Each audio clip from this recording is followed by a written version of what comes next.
what is beautiful is taking a look at the NFC East, a division that we have not seen a team go back-to-back in this division in pretty much 20 years, and that's what I'm going to lead off with. Do you think that this is finally the year in which we see a repeat division winner, or do you think that it's going to be coming from elsewhere? Because there have been some teams, in my opinion, that might honestly be a little bit better than the Philadelphia Eagles are coming into this year that they have not been able to repeat in the division, and it's a division that every single year it's very rough and tumble.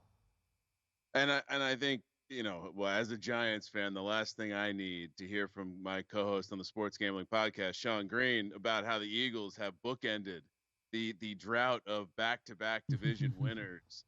I don't need to see that. No one needs to see that. We can let this keep going as long as it needs to. To your point on the futures market, I certainly think the case against the Eagles is simply they had everything going for them last year. And even you can extend that to the use of the contracts and the cap situation.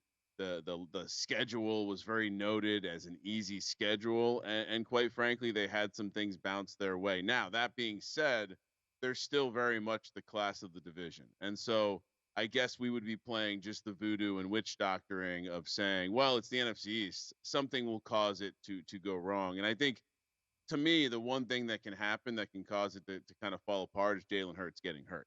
I think at this point, I'm done trying to project that he's not going to take another step forward as a player.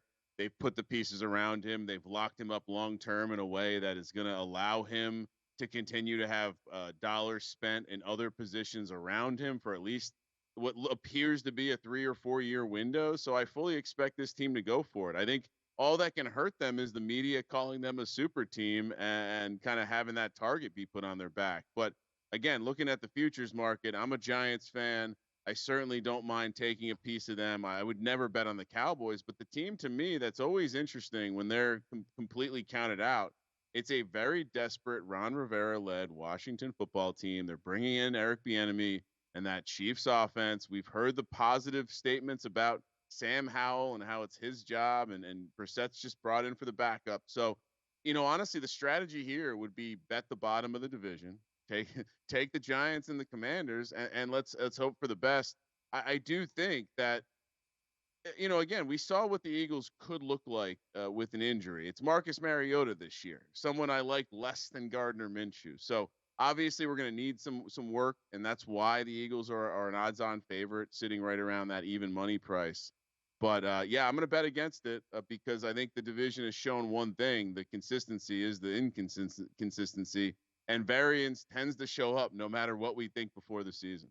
Yep, it certainly does show up quite a bit, and we've got Ryan Kramer talking about the NFC East right here on the Greg Peterson Experience on VSiN, the Sports Betting Network, and I always think that this team is always so fascinating because you mentioned it, one of the biggest things that could cause the Eagles to not be able to win the division is injury, but I do take a look at the Dallas Cowboys, and I'm always intrigued by this team because with the Dallas Cowboys, there have been a few times where I do feel like they come into the year a little bit underhyped because they're always such a public team. So everyone has a very demonstrative opinion of them. It's hard for people to ever get it right with the Dallas Cowboys. What is your overall thoughts on them? Because they had a solid year last year. I feel like a lot of people soured on them towards the back half of the season, and rightfully so. It was a bad end of the season for that defense. But all in all, it was a team that was able to win a playoff game last season, so they were able to get the monkey off their back with that regard, and they did look like a team that was one of the best in the NFL last year. Yeah, so here's the problem for me. When I break down the division, obviously the odds stack it up. So there's the class at the top, the Cowboys and the Eagles. And for me, the Cowboys aren't as close to the Eagles as the odds are laid out right now. Division odds, anywhere from even money to minus 125 for the Eagles, closer to 2-1 for the Cowboys. To me, I just don't see the value. I don't really understand what they're going to be as a team. They're coming out strongly messaging that they're going to be a run first team. They're going to try to get back to their roots. And this is a team that ran the ball a good amount last year. And oh, by the way, Zeke no longer on the team. Oh, by the way, Tony Pollard franchise tagged, not creating any sort of contract problems like Josh Jacobs and Saquon Barkley. But guess what? This guy is coming off a catastrophic leg injury. After that, your running back depth is Malik Davis and Deuce Vaughn, who great draft day kind of story.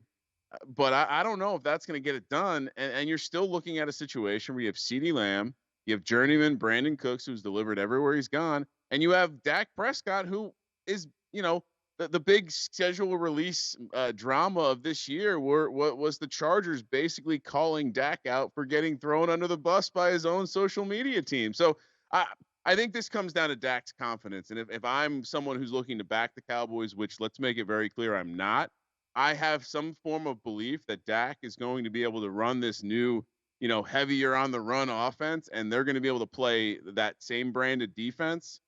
And they're going to be a team that's going to be tough to reckon with because they're running the ball and they're playing the defense. The problem is, I think that shift of offensive philosophy is a step back. And I think generally for a defense to stay elite year over year, something's got to change a little bit. And I expect that variance to take the defense a step back and the offense to be middling. And I think we'll see the same kind of Cowboys. We'll have questions about Dak.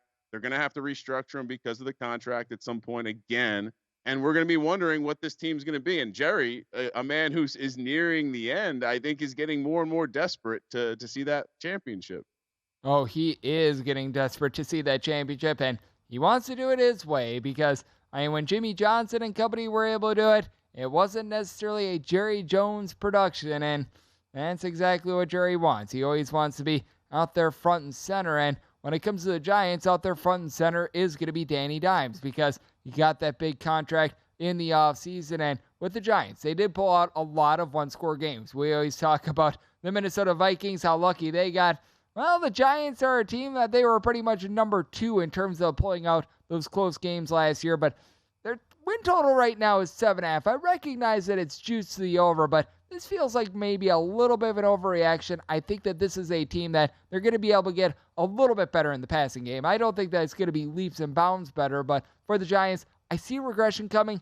I don't think that I see as much regression coming as the win totals market is indicating.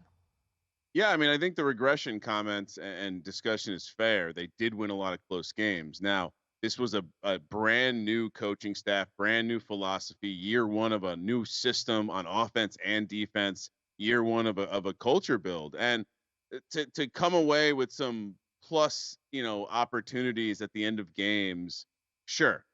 They got lucky. We always expect those types of teams and those types of situations to take a step back, right? Like we live and die by the points scored and the points against, and that's your true value as a team. That all being said, this team has taken objective steps forward in a lot of areas. Most importantly, just clear depth.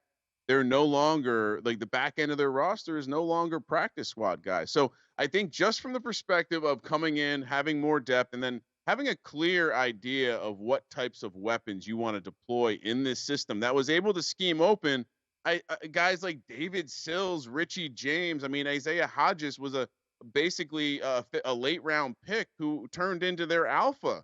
And I think now you bring in Darren Waller, you bring in real bona fide NFL speed and Paris Campbell, you draft Jalen Hyatt. You've just created a more dynamic offense that if you can continue to scheme open stuff, I think you can maybe eat up that regression by just actually taking a step forward as a team. So to your point, the win total being where it is kind of strikes me as a little bit disrespectful because even if you think this team takes a slight step back in terms of, late game luck, I think they get better as an actual team. And all of that kind of combines to the fact where I see it hard for me to see them not winning 8 games. Go to VSiN.com/subscribe to become a VSiN Pro subscriber today.